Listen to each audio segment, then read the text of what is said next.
Good morning, Pretoria. It's a wonderful, wonderful day. It's great to see you all. It is August 21st in the year 2023. It is 10 a.m. Eastern. I'm joined by the wonderful, the talented, the passionate Mr. Weird Beard. And it's a pleasure. It's a pleasure to be coming at you today to go talk about some Splinterlands stuff and see what you guys are interested in, see what you want to talk about. Uh, Weird Beard, this is the town square. What do we do during the town square? How does this thing work? What's Uh, this the what's the deal? the biggest thing that we love about our town squares is that it's a time for us to not be talking at people; it's people to talk at us. So we invite those in the audience to raise their hand here in the Discord. We'll be able to pull you on stage, and you get to ask your questions that you'd love to have answered directly. Our town halls usually are packed with so much information and talking that sometimes those Q&A sessions at the end can be a little squeezed. So this entire time is made just for the audience members to be able to have their voice heard and let us know exactly what's on their mind. Um, Standard rules apply here. Any opinion is welcome. You guys can share whatever you want, however you think, however you want to, whatever you want to talk about. It's all okay. The thing that we restrict is the how you deliver that message. So if you don't like something that I'm doing, you can say, "Hey, here's this thing that Splinterlands is doing, and we wish that it was different." And that's fine. And if you come on and you're like, "Hey, Aggroed, I hate your stupid face, and your idea is totally terrible, and you should die in hell because of it," that is not a welcome delivery, even if the opinion about the underlying stuff is fine. So just that's the only request for this. If you guys want to talk, you can. Ron, do we have any hands up? Not yet. Okay. So maybe what we can do to start, just to kind of warm up the show. Weird Beard, do you want to give like the 5 minute update for the week? I know we're not doing a full update this week. That's next week, but you want to go give us like the quick rundown?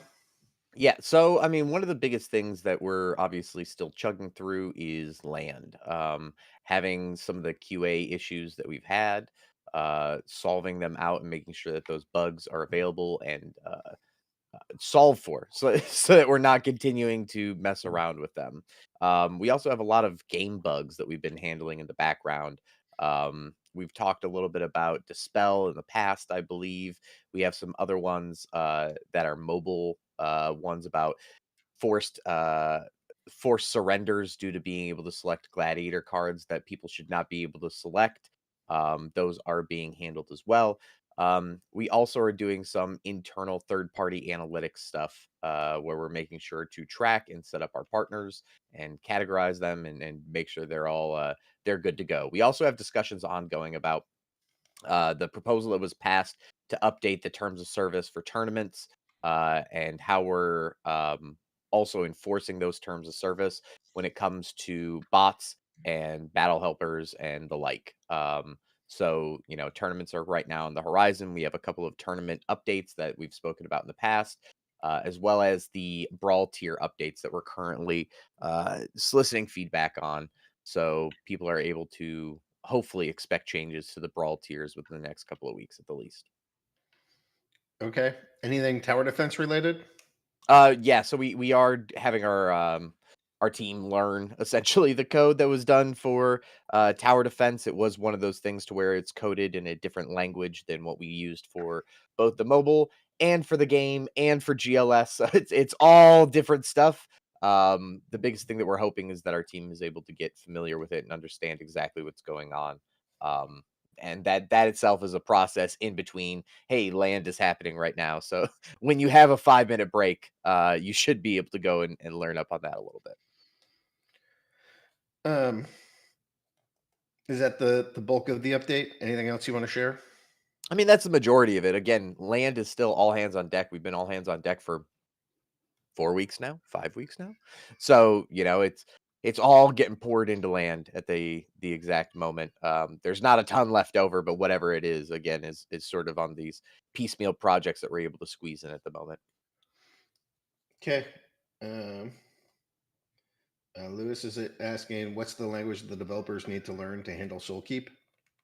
I'd have to ask specifically. I'm blanking. I want to say React, but I know it's not React.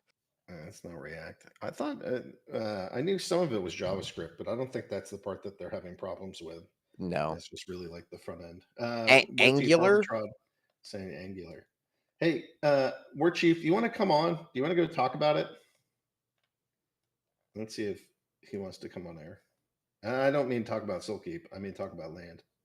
And I will say no, to Intrepid Surfer, it does not mean tower defense is months and months away. It just simply means that it was done by a third party, and we need to make sure that before we put anything out, that our devs are aware of it, so that if we do need to make an emergency change, we're able to do that. It's just not good business to put something out and have them not understand how to make it run, even if they didn't make it. That's all.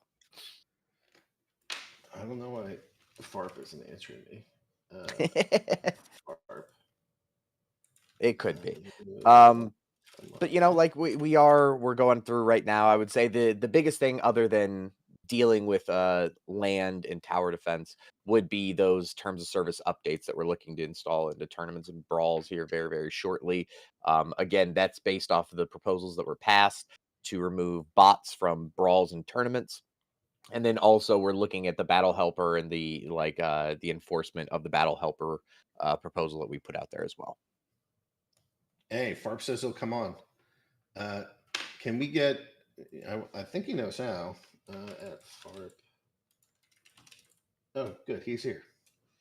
All right. He's muted though, so you got to unmute my. Hello. Oh, there we go. FARP, you there? I'm here. Hello. Hey. So just first off, thanks for. I get the sense that you're working around the clock on land, and I just want to say thanks. I know that this is crunch time for all of us, and but it's not crunch time equally for all people. This is more so for you and Hardpoint than anybody else, and I just want to say thank you for putting in the time and work that you do. I really appreciate it. Yeah, thanks. How's land? Are you like throwing your computer out the window, being like, the hell with all this? Are you like, oh, a couple more things and we're done? Like, where's your brain at? Where are your thoughts at? And like, what's like the hardest piece that's left? So we're really close to wrapping everything up right now. We're just basically fixing last minute bugs, and then as we're testing, we're finding little things that we didn't anticipate, like what happens when PB changes and you need to unstake deck. So we're putting in some extra rules around things so that you can't, pull too many monsters off while you are still trying to do work. So there's little pieces left that we're working on right now. It's in the final stretch. So I'm hoping that we hit code complete today or tomorrow. And then it's just going to be all QA testing internally until we move to Mavs. Have you gotten a lot of this tested along the way? Do you feel like we're pretty well tested and we're just doing the final QA stuff? Or do you feel like once it's done, it's like a brand new product and we got to do all the QA stuff again? I think that once we finish, we'll have to do a full, QA through everything just to make sure that no new issues opened up while we were wrapping this all up. But I'm pretty confident that the team's been really good about testing as we've gone new builds out. So I'm pretty confident that we're not going to have too many issues. Yeah, that'd be great. I mean, how you feeling about this thing? Kind of like the first version of this coming to an end. Is this like relief? Are you gonna, when it like is done and working, are we like crying ourselves to sleep at night because we're that relieved, or are you like, it's just a job, it's just some code? I'll definitely be relieved to see it out there and get the community's feedback and just see how excited everyone is. Like I've said before, we laid down a lot of groundwork for the later phases as well with this code. So once we get this out, everything should kind of just come together with small releases going forward. How long have you been a developer? 21 years now. And is that mostly back end, or did you do front end to start? So I actually started my career in full back-end development in C and C++. So over the last 21 years, I've kind of become a jack of all trades and do full stack development. Here right now, though, I'm pretty much doing most of the back end for all of the for all of the work types you can do, and then have been passing everything off front end wise to Mancio, but taking things when he's not around since we all have opposite time schedules.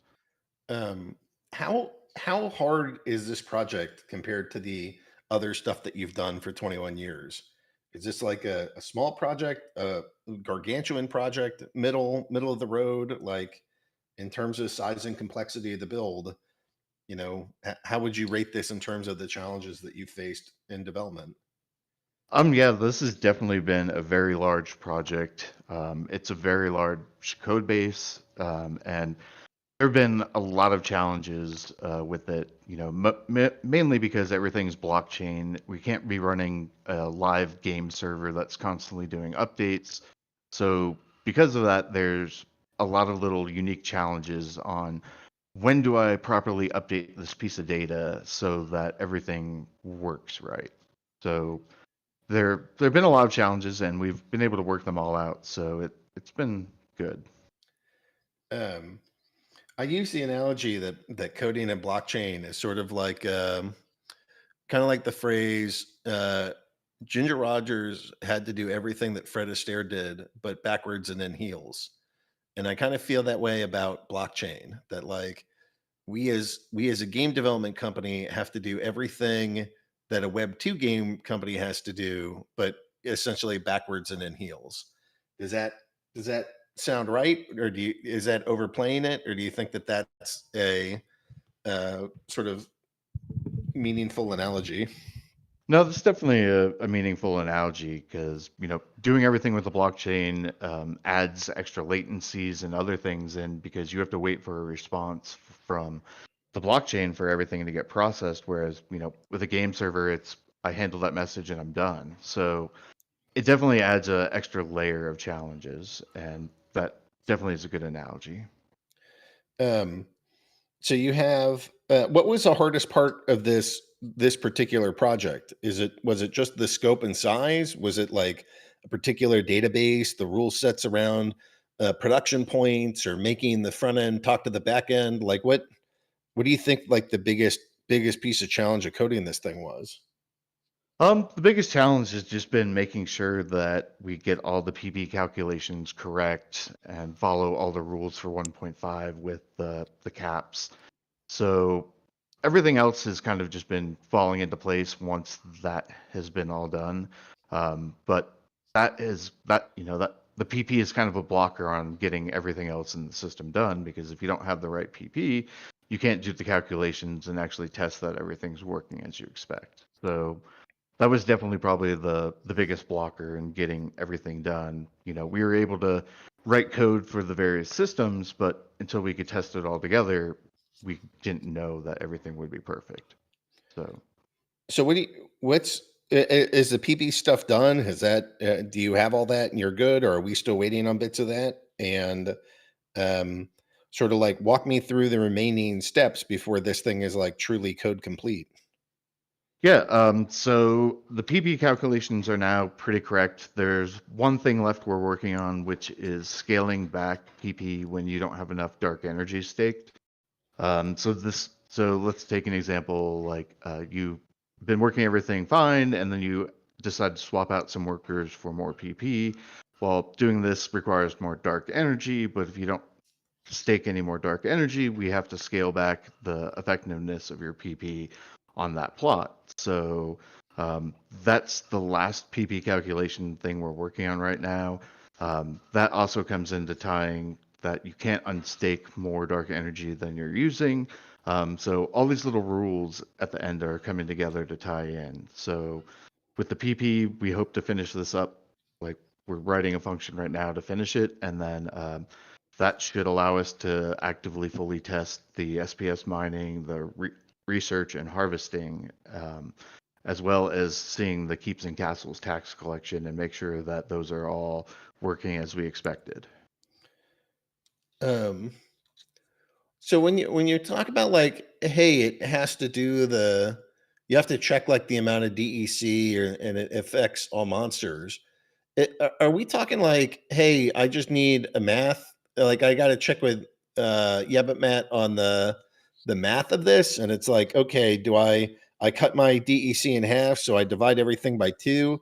Is it just the like equation that we're messing with, or is it really like, hey, we have to update this, and once you update it, and if you own a region, that you have to update the database across the entire region, and it all Yeah, has to so follow these rules? we've tried to avoid anything that's going to cause a full region update because we don't want it to scale out to, making 1,000 database calls from the code.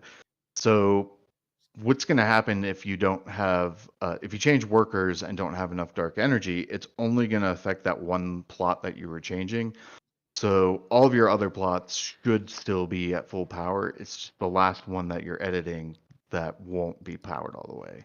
So because of this, we avoid the spiraling, oh no, I need to go update 1,000 plots and scale them all back, or potentially scale them back. So this way, we don't have to deal with database locks and other things because people are waiting for operations. Hmm. Um, okay. So so today or tomorrow, you think that will be code complete. Maybe it's later in the week because shit happens. But so let's say we get code complete. What are the steps that happen after we're code complete for land?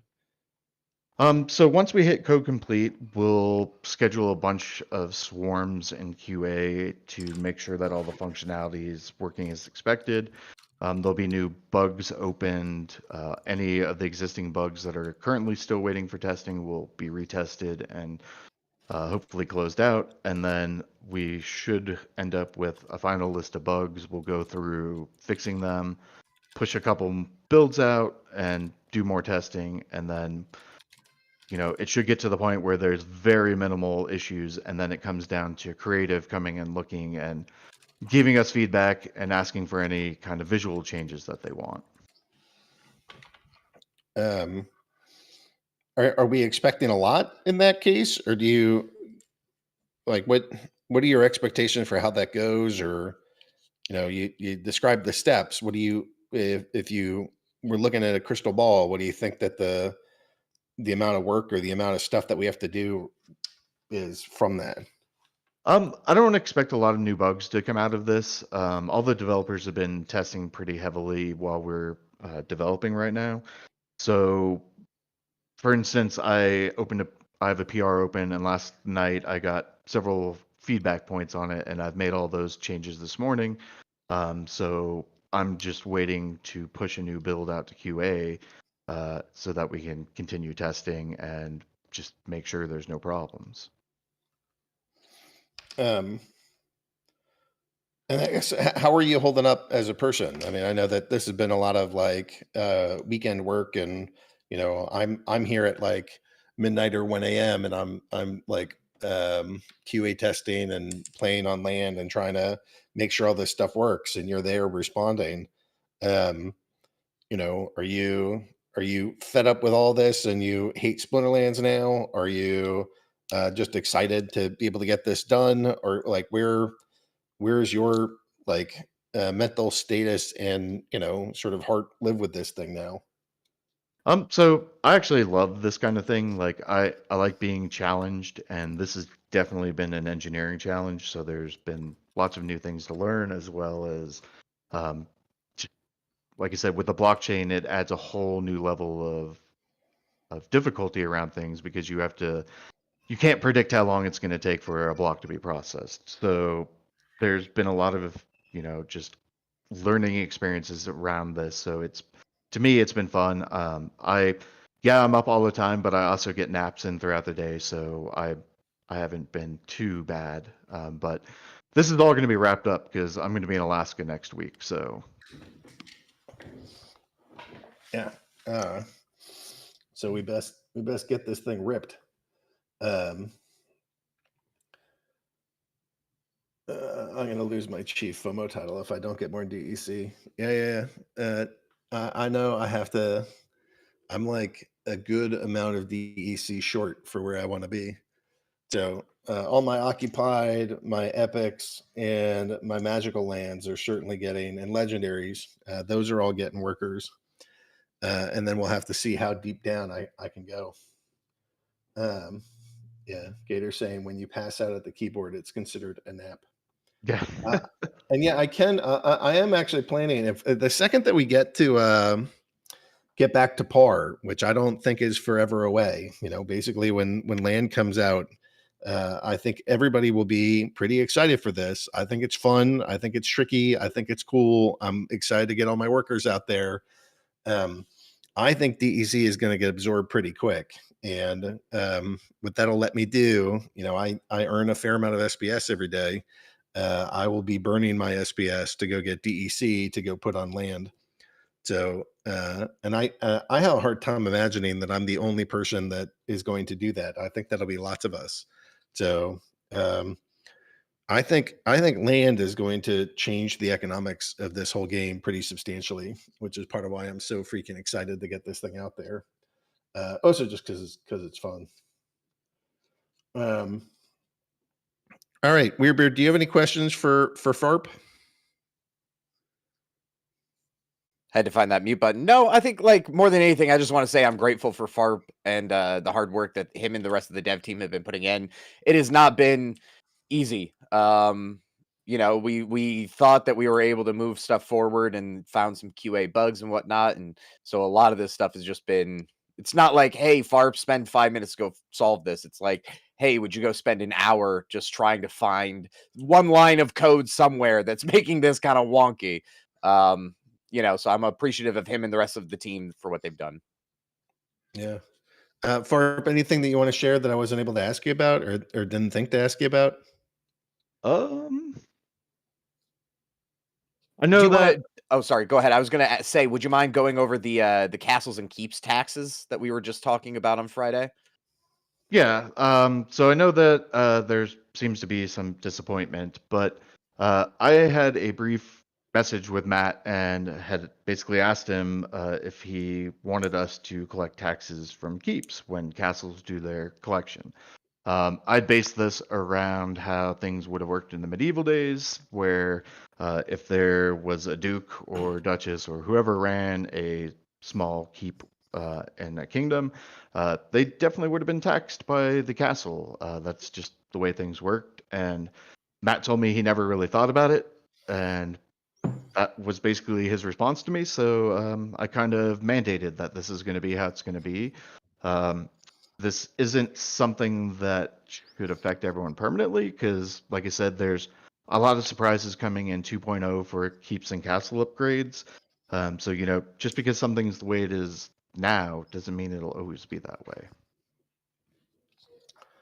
Yeah, it makes sense to me too. You know, like some of this is like a little bit of like, does it feel right or does it make sense? And then some parts are just like, is it the right thing to do economically? And you get like wiggle room in between those to figure out, you know, how perfect do we want things to be versus how you know, how realistic or something. And the I don't know. This one, it was like I just agree with Farp that like first off, the castle was meant to go take rewards from everything, and you know the initial we didn't really think of it for other keeps, but it made total sense to me that yeah, this thing would be taking its share from all the other lords. So it's good to be the king. Yeah. Um, okay, so how will you know when you're done? Like what's your final success criteria? Like uh what piece of functionality are we missing to be like, all right, we finally got this thing? I mean, right now, the last two pieces I'm working on are getting the tax collection working properly and getting the totem fragments, the generation of them correct. Right now, the algorithm is a little off, so I'm finding them more than I should.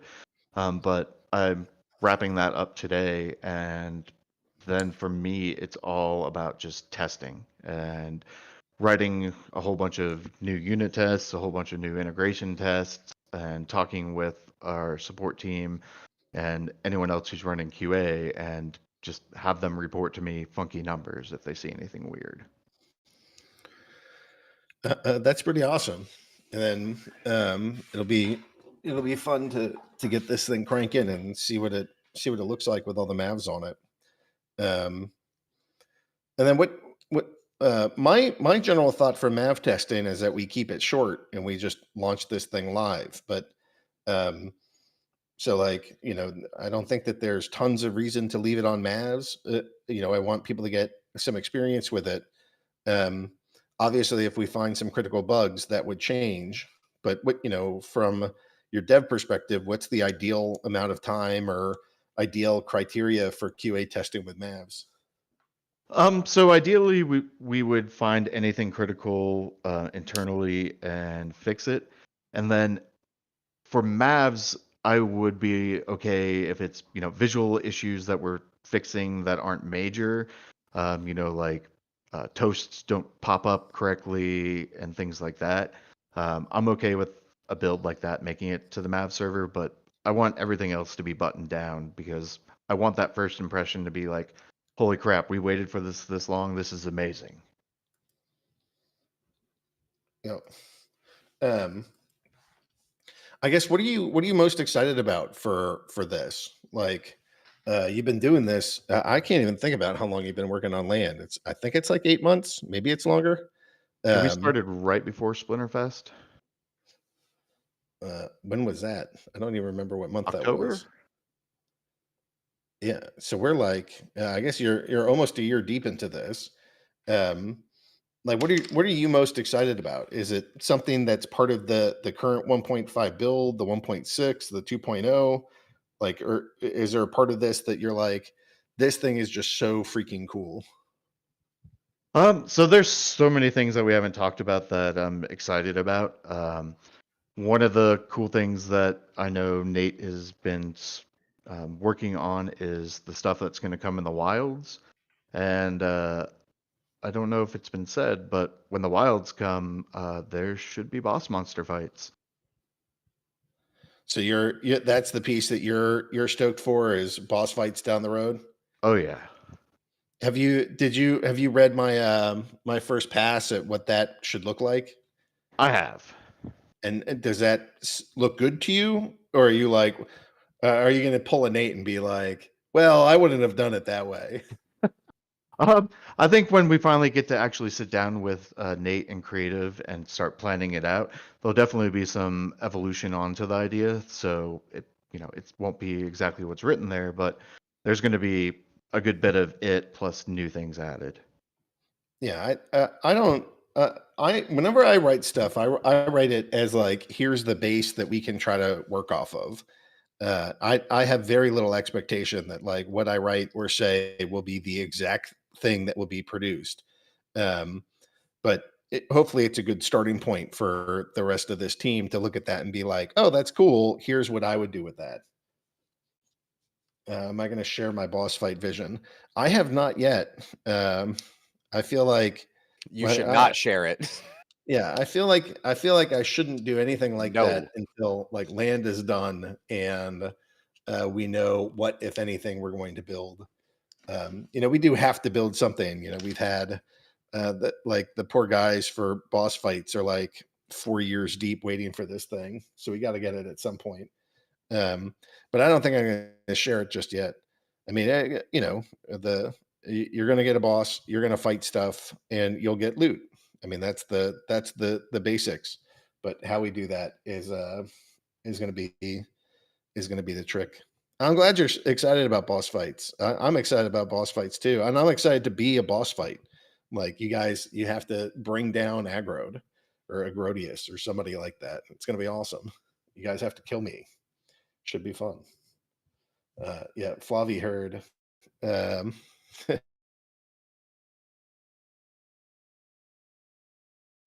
He popped up his little mushroom dude.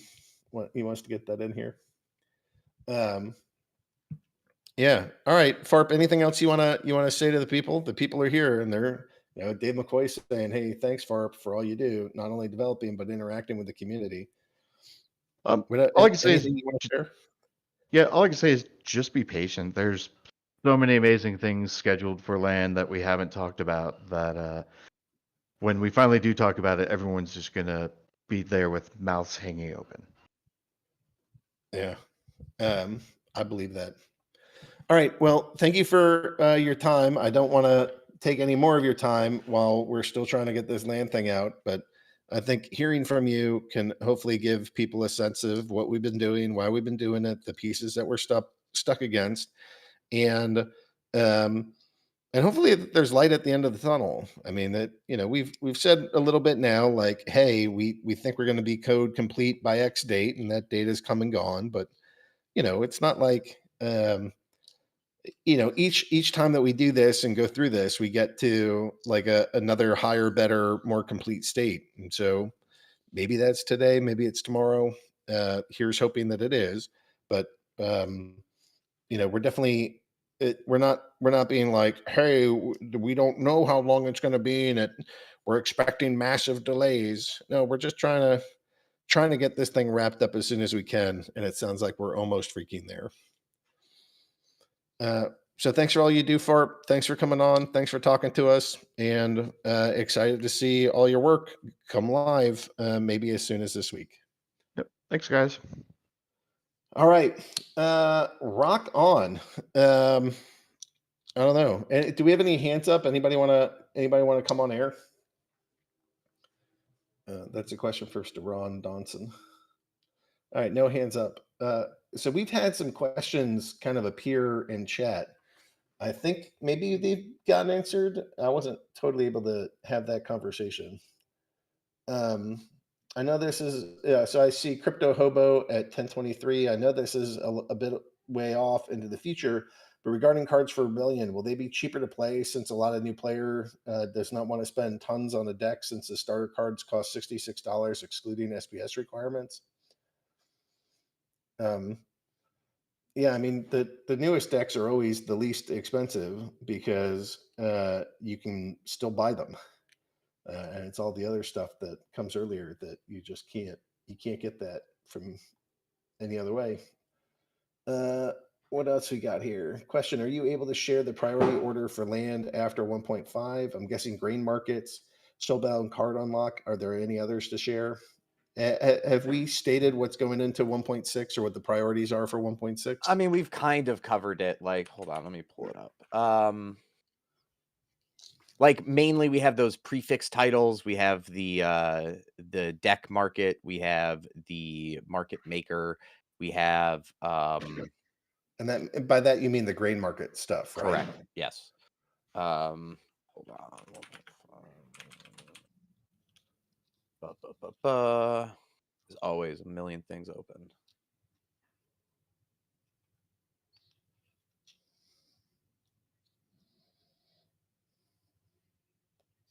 So yeah, we have the grain market stuff. We have some of the like general ways that things are working. We have bugs that are obviously not going to make the cut for 1.5 because they're not game breaking, but we do recognize them as bugs. So we have to go through and update some of those. Um, we're also doing more totem stuff. We're doing um some helm support, so like support staff stuff, so that they'll be able to not only pull all land transactions and bundle them together, but also make it so that you don't have to sort between your card history purchases and land purchases because it's going to be a lot of a lot of stuff to be able to go through. Um, some of the worksite management stuff, general UX UI overhaul, like improvements, updates. Um, what else is in here? We are trying to we're hoping that we're going to be able to get land surfing in there. That's one of the big things that people are looking for 1.6. We are waiting on some creative input and design stuff to go along with it. So that's probably the biggest things that would be in 1.6. What do you think is the highest priority out of the things that you listed? Like, what do you think will get out first? I couldn't even tell you only because we've been so bogged down in 1.5 that we're still making sure that that gets out the door. Like that's been the main focus of what we're looking at. I guess the biggest thing that people I would say would like to see would be surfing. However, again, we have some creative input and things that are going to go on with that. So we may get out the markets first just because surfing is such a big deal in and of itself that we don't want to just sort of go, okay, here you go, slap done, get it out there. The markets seem like a much more achievable quick win as opposed to a long-term win, which would be surfing. Yeah. Generally, when we try to figure out what's going to happen next, um, we say what's going to have a big impact that won't take massive amounts of time. So that's the way Yeah, that we try yeah, to I do. definitely think it's going to be the grain market. Like that's the thing that's the easiest win of what we have here. Um, but again, it's we've had such a creative slog. Like this has been FARP said since October of last year, November of last year. Um, they've been in it for so long that we've also been having all of creative work on these other things as well. And so it's been a lot of like, do put it down, do put it down, do put it down. That getting that long term planning out of like the entire team has been a little bit more difficult. So we're hoping to be able to find those easy wins and have those done while we look forward and get the rest of the stuff planned out and actually not just like, hey, we'd like to do this. We have to sit down with our devs and plan out exactly how it's going to be done. Um, yeah. Um, and then we also totem fragments was in that 1.6 list too, right? Yeah, because as of right now, you can find them, but you're not going to be able to combine them. So that's one of the other things that we really want to be able to get to is combining of the totem fragments. New Age IMV is asking, is the team talking and or sharing land 1.5 details with third parties like Peak Monsters? They find great quality of life improvements quicker than the team, and given that automation is not planned immediately, it could help the community with the launch. I mean, we haven't shared stuff like that with third parties yet, just because again, we're still finalizing. We don't want to share details and then have to go back again and go, hey, by the way, this has changed, and oh, you wasted dev time on this. Um, we've really tried to stand by. We only discuss externally things that we know 100%. Um, and are ready to roll just because it's when people hear stuff from us they should be able to come back and count on it and so that's one of the main things that we're looking at is we'd love to be able to get our third parties involved as soon as we have exactly how everything's going to work so that we can share whatever we need to make it so that quality of life stuff can always be improved. They've been reverse engineering some of this from what I can see is Yeah. that, they're looking at all the transactions that are happening, looking at the APIs that are exposed. And my guess is that they'll be here pretty soon, even though we're not like specifically pulling Asgarth and Jarvie aside and being like, okay, this is what you're doing and this is how it works. They've been figuring this stuff out on their own as we're sort of going. Yeah, and I will echo Ron's latest post in there. You can request to become a speaker if you do want to voice a comment or concern. If you want to come on and tell me that I'm terrible at my job, feel free. You can all jump on here and be able to say the whatever you need to the community. Yeah, I mean, I think your gig is one of the hardest in the industries. One, because of the particular people on our team. Two, the sort of uncertainty around blockchain development in general. Yeah. And three, having like a big freaking community that's looking forward to the things that we make. That there's just lots of different pressures. So Yeah, uh, but I mean that shows we have a great community. They're passionate about the stuff that they want, right? Like it'd be much different if we had a community that was like, yeah, get it out whenever, who cares? Not interested. Like like that would be the absolute worst. People who are passionate about making sure that stuff is going well and that, deadlines are hit and that we're making the best products that we can. It's like having a lot of bosses over your shoulders all at the same time, which is totally fine. I would much rather have that than a community that's not involved. um, there's been a couple different questions just around surfing. Do you want to kind of cover or remind people what that topic is and the generalities of how it works? I'm sorry, one more time. There's been a couple questions about land surfing. Can you just kind of give a high level what it is and how it works? No, we still have a lot of creative input that's going on behind the scenes with that. I can give the general design goal of what we're doing. Yeah, that But works. I mean, I'm just looking for a couple sentences on high level in case somebody hasn't heard about surfing before. yeah, I mean, the biggest things that we're trying to find ways to make it so that land is more accessible to everybody. Um, we want, as you heard again from FARP, we've been working on this for over a year now. And we don't want to have production time and all kinds of things relegated to a small percentage of players. We want everybody to be able to come in here and interact with the awesome stuff that FARP and Hardpoint and Antioch and all these other guys have busted their butts to make. So we want to find ways to make it so that it's accessible for people who don't own land, but also a way for players who maybe have too many land plots, right? Like if you have a ton of just stuff, sometimes you don't have the resources to be able to man all of it. So what's the win-win that we can find kind of in the middle of the community that's going to make it so, everybody feels like they come out of here a winner? So if this happens, what would we notice? Like what would successful land surfing do to like cards, DEC, and everything else? Like I mean, what's well, the outcome? the first biggest measurable like number that we're looking at is how many unique accounts are interacting with land plots. Like that's our big thing is that we want to take whatever the number that we have internally is and double, triple, quadruple, whatever the number is to get it up there as a success. But really, like we want to see mass adoption of land so that it's not just, hey, I'm a whale and I'm the one that gets to interact with land and you guys don't. So that's one. The other one too is that we again the whole stated purpose of Land 1.5 is getting those cards out of circulation. So all of your alpha cards and your beta cards and cards that maybe have been just sitting in your collection for a while. We want to put them to use and be able to have those DEC syncs, have the cards go onto land. They're using them, producing different grain research, SPS, whatever they choose. The whole thing is that we want to be able to make it so that it's interactive and players don't just sit on their stuff, right? Like we want them to be coming and checking into the game frequently and being able to make decisions based off of not just their land usage, but what land is available and not being used by other people in the community. Uh, Suarez Consuela, he's asking, are there planned voucher syncs for 1.5 or 2.0? Any future voucher things that we're thinking about?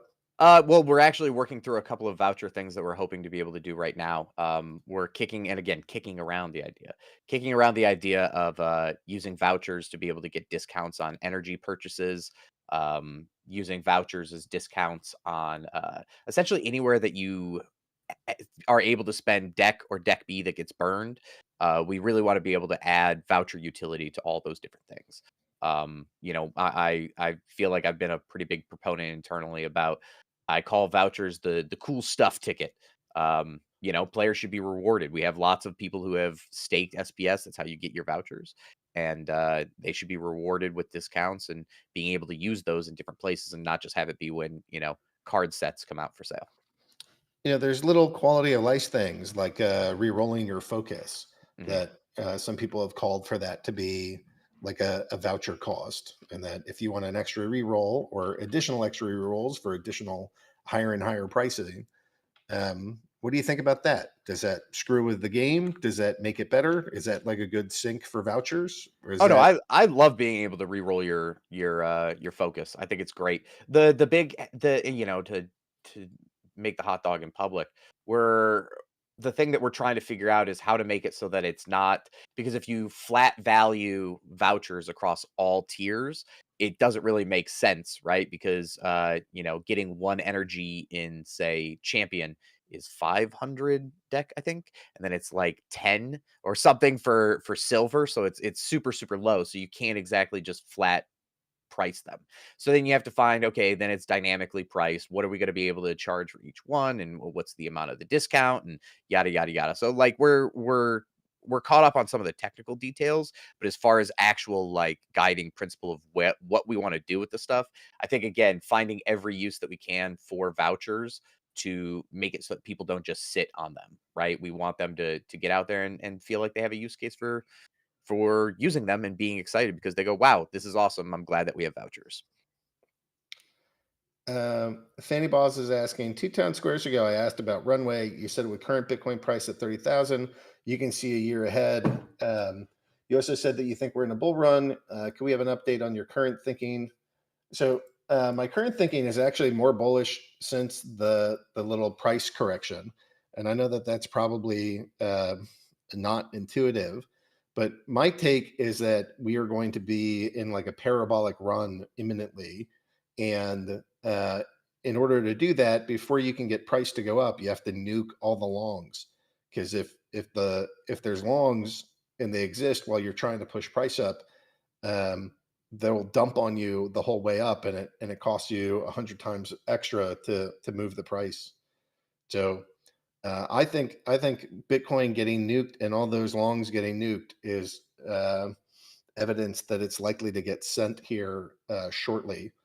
But I don't have a crystal ball, and I'm not like, I don't have a finance degree or something like that where my background's in trading. So I'm just a dude. Um, you know, we have cash on hand that's in the multiple millions that give us runway, and but one of the challenges that we have is that we keep a lot of our bank is in crypto. So if crypto goes down and I'm wrong and the crypto price drops, not only does that hurt our revenue, but that also hurts like the cash we have on hand. So, anything that I say is always like really market dependent. Of if prices go up, then I have zero concerns. If prices stay flat, I have concerns. And at some point, we haven't really been collecting revenue for the better part of a year. We've been trying to chew through the assets that we have and not increase the number of things that are out here, and let this market recover. Um, and as a consequence, our expenses are above our revenue and have been almost the entire year. Um, so that's not a great position for the business to be in. We certainly can't do that indefinitely. Um, but we there even now there's like hundreds of millions of dollars of assets that exist in this market, and the cards that you own, and are overall the number one thing that we as a company have to make sure happens is that the Amazon bills get paid, the servers stay running, and these assets are available to everybody. So um, it's always tough, because if the market goes up, then we're going to be fine. If the market goes down, we're going to be in some trouble. And if the market stays flat, then, we have continuing amounts of runway, um, you know, somewhere, somewhere in the months to a year, in that kind of like time frame. Um, and, at this point, at least, like, we are almost in October. The halving is supposed to be in March, so we're almost there. Um, so we'll see what happens. We'll see how aggressively markets move, and we'll see, are we what kind of spot we're in. But um, I don't have um, I don't have any like particularly like imminent short term inability of the company to function. I don't see that as a problem. If prices really do dip down to 12,000 or something, then we could be in trouble. But I don't know. That's not where I think things are going. But we'll find out. Nice job, Ryan, on the SBS count. That's pretty awesome.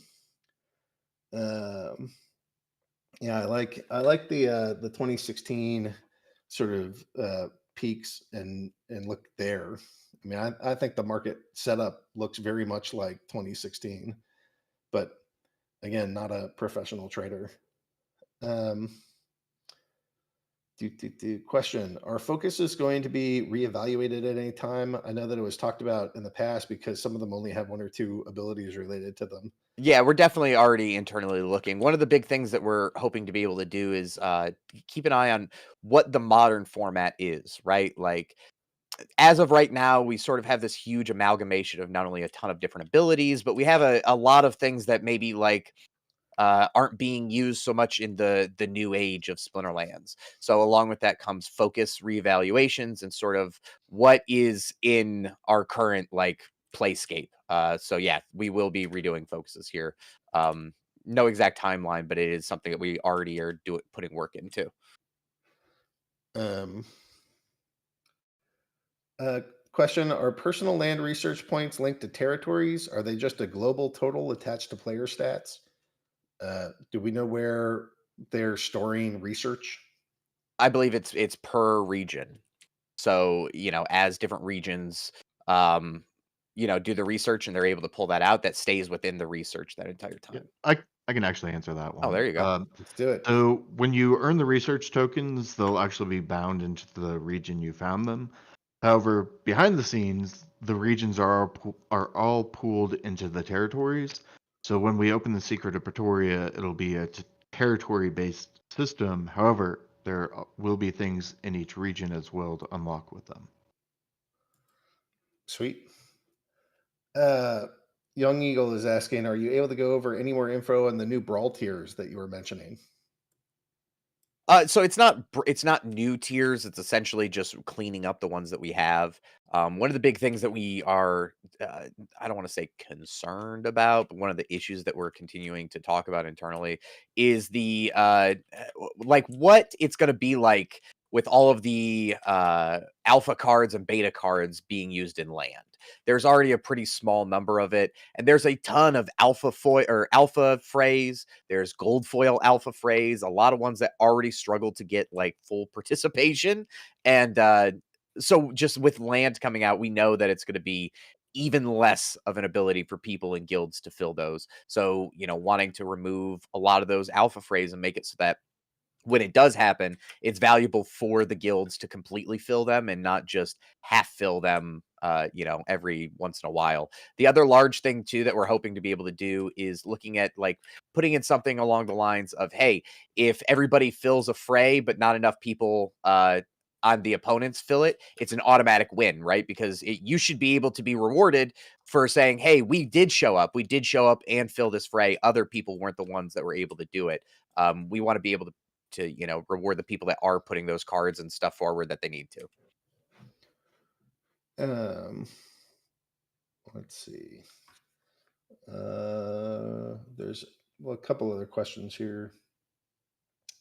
Clayboyne at 1052. Can we make the recharge monsters to have the recharge ability on land as well, where they skip a harvest and then they get 3x? So stuff like that is possible. Anything in code is possible. It's a matter of priorities, and I don't know where that change would lay. We haven't really tied abilities. We tied element to farming, but we have not tied abilities there. Not yet. So I'm interested in doing that, and maybe we'll see in 2.0 or beyond that in abilities, not just your element, will impact it, but that is a lot of code and like a giant table of how everything impacts. So that feels somewhat likely that we do something with the abilities, but that is not a next step imminent thing that I'm Also, we have to, people are asking about cards that are specific to land only. I mean, they you can still use in battle, but like their abilities are essentially only available or beneficial on land. So, there's a lot of interesting design choices to still be made, but we have a great design team who's going to be looking into stuff like that. Must Veritas. Why were changes made to the white paper regarding keep taxes? It Uh, was essentially just something that was overlooked.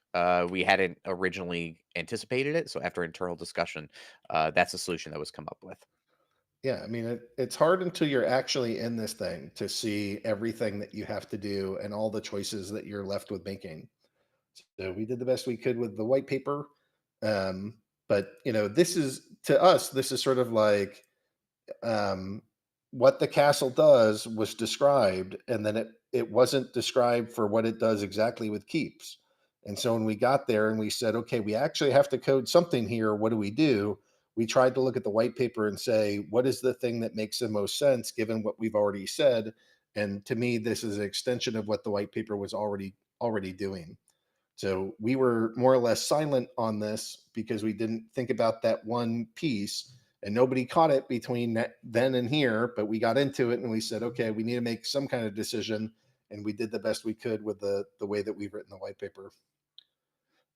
Question: it becomes harder and harder to rent that T4 alpha only fray. I imagine it will be next to impossible to do when land arrives. Can we move fast, anticipate this obvious outcome, and adjust phrase? Yep, that's exactly what we're planning on doing. We're trying to tie in when those brawl tier changes, or the brawl makeup changes is what I should say, alongside the release of land. So I had a brief War Chief Farpatrod is answering Monster Veritas too. I had a brief question to Matt about keeps and castles. I brought up that dukes and duchesses or keeps would have paid taxes to the king castle back in the Middle Ages, and he said he had not thought about it. So I decided that taxes shall be.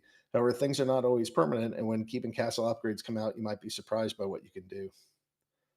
Yeah, we should probably no longer take any other questions. Ron, did anybody ever show up to speak on air? Did anybody want to come on? No, we got to know. All right, Young Eagle is asking, any update on new guild buildings in the future, or is that still in the weeds behind land? it's definitely in the weeds. Yeah, I know. Matt's got some stuff planned, and we'll see what of that is going to make it into the next kind of like round of tweaks. What ends up on the cutting room floor, but it is not, public good. But it, there it is. It's we do want to do something for guilds. Guilds has not been forgotten. We're not like, oh, guilds are done. We never have to do anything else. Yeah, never again. Yeah, we just, we're finishing land, and when we're done with land, we'll put in an update for other stuff. Will there be an airdrop of Invenium tokens for SBS stakers similar to what was done with GLX? That is still in the works and not yet determined. So we'll see what that whole ecosystem looks like. Siler's asking, regarding Battle Helper ban proposal, are you considering a term of service update without enforcement? No, we are not. Okay. Are you considering public executions of people that use Battle Helper in the wrong place? No, just people that harass me on YouTube comments and Discord messages. Those are the only Okay. ones. Nice. All right. Well, I guess Weirdbeard, is there any? We're going to close out. No more questions. That's going to be it for today.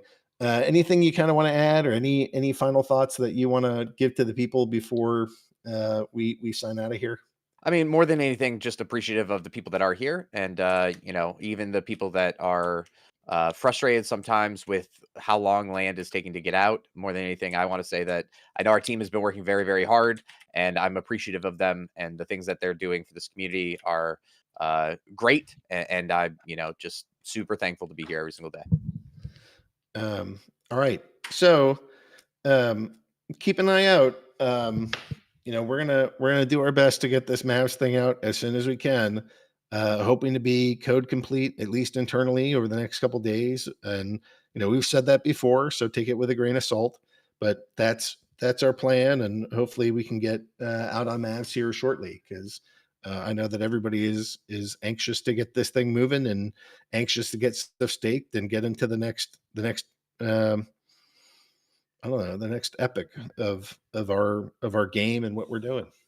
So thanks everybody for being here. Thanks for listening to the Splinterlands Town Square. I look forward to hearing more of you guys on these, and less of just me and Weirdbeard talking, and more of you guys kind of sharing with each other. Go out there, get some land, get some totems, get some titles, get some units, and get some Rooney. Get yourself prepared. What's that? I said they're units. They're not monsters. They're units. Yeah, get your units. And I don't know. Land is around the corner. We can see the light at the end of the tunnel, and we'll get this thing released here soon. But thanks everybody. Appreciate your time. Have a wonderful day, and good luck out there farming in Pretoria.